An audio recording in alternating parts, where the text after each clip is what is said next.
Why did I even agree to do this? Honestly, I should have become a mourner. At least the crying would be on schedule. Good evening or morning. Honestly, does the time even matter anymore? You're watching The Disappointment Digest.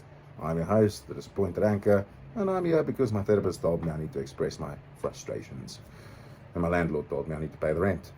Today's news cycle is a particularly pungent cocktail of psychological horror, political fan fiction, and the kind of genuine mistakes that would make a toddler blush.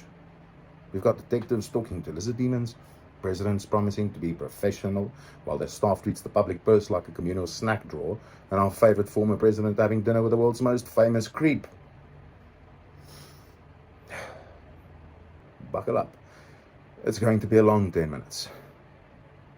We start in Plettenberg Bay. Usually, places where wealthy people go to wear linen shirts and complain about the price of sourdough. It's not supposed to be the set of a low-budget horror movie, but here we are. Nikki van Heerden was a detective. She hunted predators for a living. She knew the darkness. She'd seen the worst of humanity, and yet somehow she ended up dead on Kerboom's beach. And standing over the wreckage, Bevan van Dritten, a driftwood artist. Can we just talk about that for a second? A driftwood artist. Early in South Africa, does a man who collects salt-crusted timber end up in a 10-minute voice note about God and lizard demons. Nikki, a seasoned cop, was calling herself Alaska and talking about being possessed while this guy laughed in the background. Was she drugged? Was she brainwashed? Or did she just get caught in the orbit of a man that his exes describe as a chameleon? This guy has more red flags than a May Day parade in Moscow. 6 protection orders. 6 separate women telling the courts this man is a danger. One says he strangled her. Another says he threatened to dump her in the wilderness. And the legal system just kept hitting the snooze button.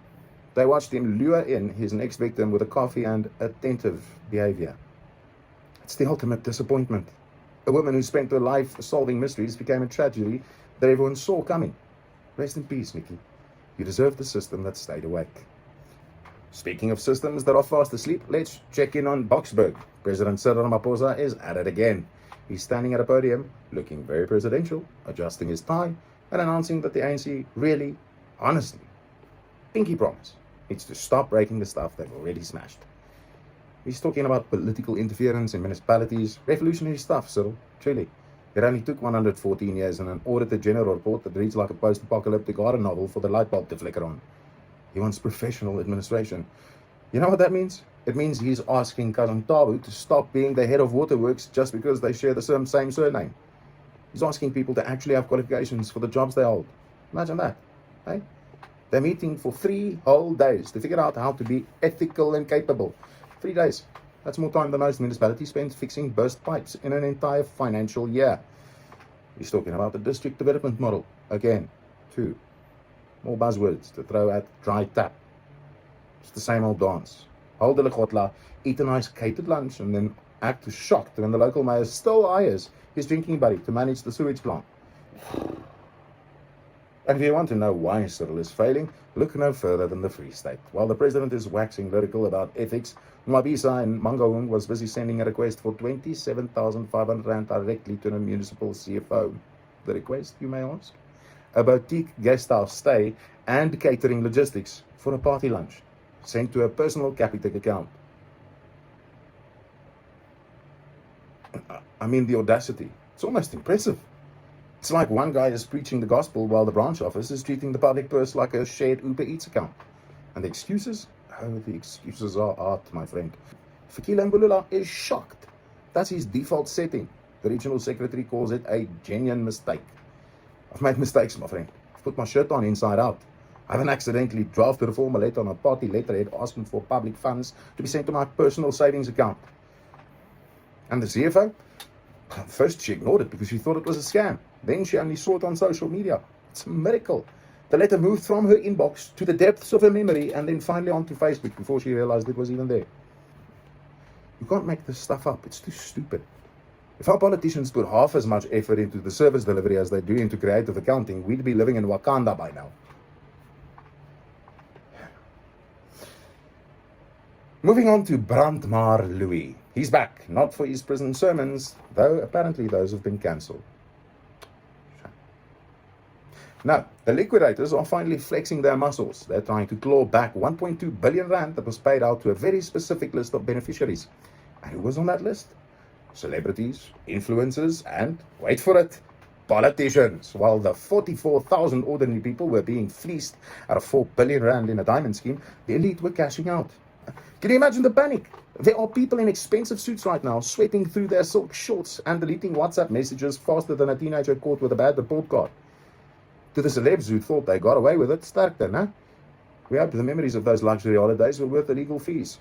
So let's talk about global diplomacy, or as the ANC calls it, yelling at clouds on a Saturday. Fikile Mbalula has announced a mass national demonstration against Donald Trump. Apparently, we are in a Cold War with the US. It's adorable that he thinks we have enough electricity to keep a Cold War going. The march is scheduled for human...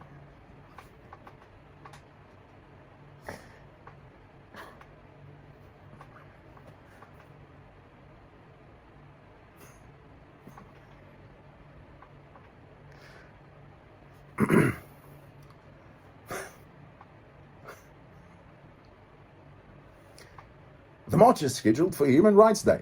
We're going to walk through Johannesburg to send an unmistakable message to a man who probably doesn't even know how to spell Braamfontein. The catalyst? Trump expelled our ambassador for being a race-baiting politician, and Ramaphosa was excluded from a board for peace because the entry fee was $1 billion. Cyril says he hasn't even checked his emails. Sure, Cyril, we all believe you. It's definitely not because the check would bounce. Hey, so get your walking shoes ready, everyone. We're going to show the world superpower that we are very, very good at organized walking and writing strongly worded press releases. In KZN, criminals are still failing the room temperature challenge. It's getting embarrassing. Really, 5 more suspects in and under decided to test General Mkwanadzi's patience. The test lasted about 30 seconds. The suspects opened fire on the police. A bold strategy. Let's see how that worked out for them. Final score, SAPS 5, suspects 0, no extra time required. That's 7 in a week, honestly. If you're a criminal in KZN and you see a police van, just wave a white flag. Go to another province where the police are still trying to figure out how to turn the siren on. Mkwanadzi's team is clearly trying to set a high score, and you really don't want to be the bonus points. Finally, we have to talk about Jacob Zuma. Just when you thought the fire pool was the peak of the absurdity, the Epstein files come out. March 2010. Zuma is in the UK. One night he's at Buckingham Palace with Queen Elizabeth II, and the next, he's at the Ritz, having an intimate dinner with Jeffrey Epstein and a Russian model. Talk about range. Epstein's fixer gushed that Zuma had gravitas. The old goat. High praise from the inner circle of a man whose primary hobby was international human rights violations. The MK party is silent. They're probably still checking to see if dinner with a predator is covered under the party's constitution. Discovering Zuma was hanging out with Epstein is about as shocking as finding out there's sand at the beach. It's just another day in the life of a man who never met a questionable billionaire he didn't want to have dinner with.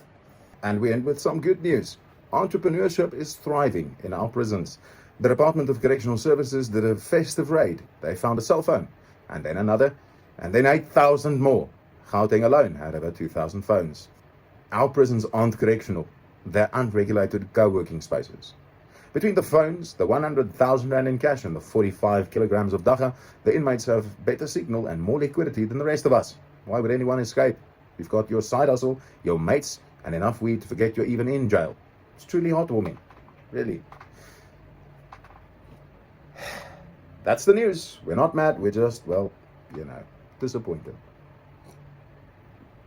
Go home or don't. It doesn't really matter. We'll be back here next week to do it all again. Like, subscribe, or just leave a comment about how you've accidentally sent your bank details to a municipality. I'm going to go see if I can find a lizard demon to talk to. At least they're honest. Good night, South Africa. You've earned it. Timing's perfect. Daar gaan die pop. Die bloody krag alweer. Anyway, whatever. Cheers. Goodbye.